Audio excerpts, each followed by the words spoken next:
देख रहे हैं न्यूज 19 और मैं हूं नव्या। तेलंगाना के राष्ट्र समिति के वरिष्ठ नेता केटीआर ने दिल्ली चुनाव के नतीजे पर तंज करते हुए राहुल गांधी पर निशाना साधा है। उन्होंने कहा है कि राहुल गांधी को बीजेपी को हराना या बीजेपी के सामने मुकाबला करना नामुमकिन है, उनसे यह नहीं हो सकता है।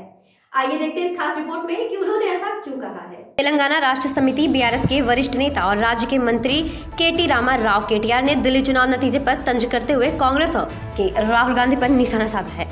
उन्होंने कहा है कि बीजेपी को कांग्रेस के लिए रोक पाना नामुमकिन है और राहुल गांधी इस मामले में सफल नहीं हो सकते। उनका मानना था कि अगर राहुल गांधी वाकई बीजेपी को चुनौती देना चाहते हैं तो उन्हें उत्तर प्रदेश, गुजरात और बिहार जैसे राज्यों में जाकर मुकाबला करना चाहिए, लेकिन वहां वे कुछ नहीं कर पाते। इसी कारण राहुल गांधी दिल्ली और अन्य राज्यों में साजिशें रचकर बीजेपी को हराने की कोशिश करते हैं।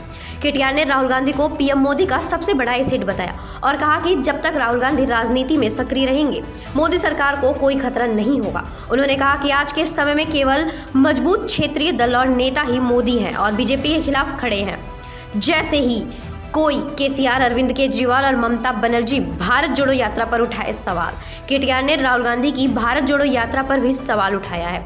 उन्होंने कहा है कि राहुल गांधी कन्याकुमारी से उत्तर की ओर यात्रा कर रहे थे, लेकिन जब गुजरात में चुनाव हो रहे थे तब उन्होंने वहां जाने से परहेज किया। उन्होंने पूछा, क्या राहुल गांधी को पीएम मोदी से डर लगता है? इसके अलावा केटीआर ने कटाक्ष करते हुए कहा कि राहुल गांधी चुनाव से पहले अन्य संन्यास कर लेते हैं तो कांग्रेस बीजेपी को कैसे चुनौती दे सकती है। उन्होंने कांग्रेस को कमजोर बताते हुए कहा कि जब तक विपक्ष में मजबूती नेतृत्व नहीं होगा तब तक बीजेपी का ताकत बढ़ती रहेगी। इस रिपोर्ट में फिलहाल इतना ही। आगे की अपडेट्स जानने के लिए बने रहिए हमारे साथ और देखते रहिए न्यूज 19।